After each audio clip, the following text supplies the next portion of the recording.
touching back on Mark Harper, who was the head of the COVID recovery group, and he was also a massive part of the European recovery group.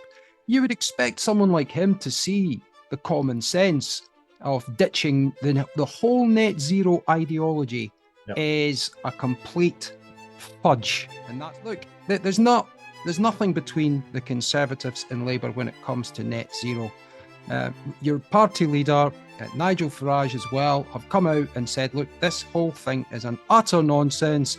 We are for clean air, we are for clean water, but we don't want to cripple our economy and our country. Just quickly, on net zero, the whole concept and the whole ideology, what are your views, please? Well, it's very, very simple. I don't think we should have any targets at all. I think we should be looking at a simple thing about actually incentivizing people to move to cleaner fuels, etc. We should be stopping pollution. We shouldn't be dumping all that horrible stuff into seas that we're doing, which is a government-controlled issue, you know, the water balls and all those sorts of things. We should be getting rid of, the plastics and things that's being dumped into, all those sorts of things. Everyone with any common sense and a right mind would obviously back those. But in terms of actually the fact that we are only responsible for 1% of the emissions in the world, we can go on to that subject about China, India, and South America and North America, all of that lot. You know, this is why I get so angry with the protesters, the stop, with Stop Oil Crew and all that lot. Why are they not going over there, or at least campaigning outside of the embassies in this country, or something like that? But where I sit on net zero is we don't need any targets. So one of the things I did, I talked about 3 reports. One of the reports I did was on this 2030 ban, which for people, just in case to remind you, is that you won't be able to buy a new diesel or petrol car from 2030 in this country. And I asked the question again, the CBR, bless their cotton socks, a paid report in partnership with the Motorcycle Action Group and the Alliance of British Drivers. We paid the CBR to actually ask them, please, could you work out what is the cost of the 2030 to the economy? And they came back very simply. And in fact, I'll throw this at you. I pretend to be a little special advisor walking into my minister's office of transport and say, look, hey, I've got this great idea. If we ban all the new sales of cars, diesel and petrol in 2030, I'll tell you what, you'll get £76 billion worth of green benefits. He said, that's fantastic. So how much would it cost? Exactly. £450 billion. So something like 5 times the amount. And yet this is a government who's seen that report. The CBR actually advised the government on other things and everything, and they're completely ignoring that.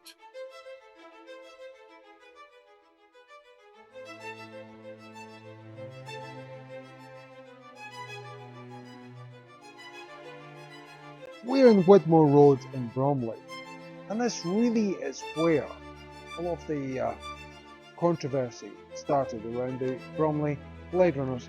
This is a group of vigilantes that want to chop down every single ULEZ camera in the United Kingdom. And behind me, right now, where I am, in Widmore Road, is where they started to chop down everything that was about the ultra-low emission zone scheme. Bromley Blade Runner cut down. And you're going to see more acts like this, guaranteed, throughout the United Kingdom. In Bradford, you've seen 55 to 60,000 people saying they're not going to pay the fines.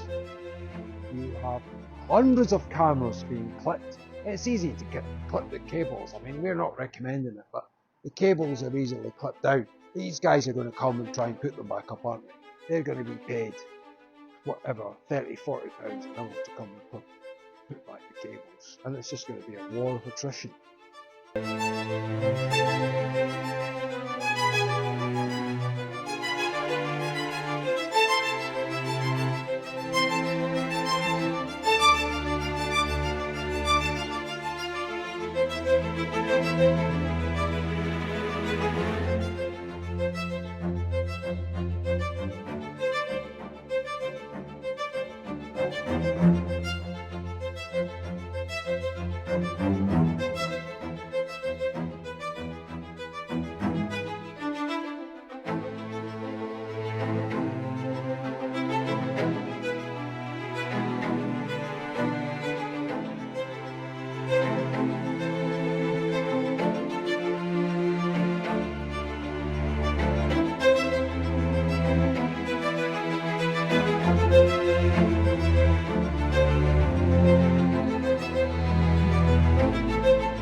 from London Mayor Sadiq Khan that through an Imperial College London report, 4,000 people are killed a year due to the pollution from vehicles in London. He's using that as his main reason for the ULEZ scheme. What do you? And this has been backed up by Sir Chris Whitty. What do you think about the medical information that is put to the public? It's bollocks. Okay. Basically, it's complete and utter bollocks. And when I discovered that not only is it bollocks, but that he's also suppressed other scientific information, which is the news we found out literally today from other professors who were commissioned to come up with other information, he pushed that to the back. We also found out today that the professor in Imperial College has been paid approximately £800,000 by the office of the Mayor of London to do this research. Now that seems to me to be a gross waste of taxpayers' money. People say it's coming from the office of the Mayor. The Mayor doesn't have any money, right? London is bankrupt thanks to Sadiq Khan, who's spent it mostly on executives working for Transport for London and these kind of dubious studies. £800,000 of our money has been paid so that this guy can tell Sadiq Khan that loads of people are dying of air pollution. And what's their answer for it? What's their solution? Their solution is not to stop the air from being polluted, but to charge people to pollute the air. So now they say, if you pay us £12.50, you can pollute as much of the fucking air as you like. Pardon my French. And unfortunately for me, that's not very scientific. No, it's not. And they've also done a study. The candidate for London Mayor from the Reform Party went down to London. He took a particle measuring machine. And he found out it's actually 10 times more toxic at the very least down there. And there's no chance. Sadiq Khan doesn't care about pollution, right? He doesn't care about Londoners. You see with the county court just over there, there's buses and everything going by. This is a hub of activity. Swanamitre pub, a very busy pub. There's people coming out the pubs right now. I won't stand in their way, I'll just let them go by. Sorry chaps, we're just making a film here about the ULEZ programme. Is it okay? I'll bring the camera around. Like the ULEZ programme that's going on. I don't know if you know, but there's a group here called Bromley Blade Runners. We've heard about them. We have heard about them, they're chopping the cameras down to save people getting fined £12.50 a day. Heroes, mate. Heroes. They're heroes. What's going on is you're robbing from the poor to give to the rich. That's what they're doing.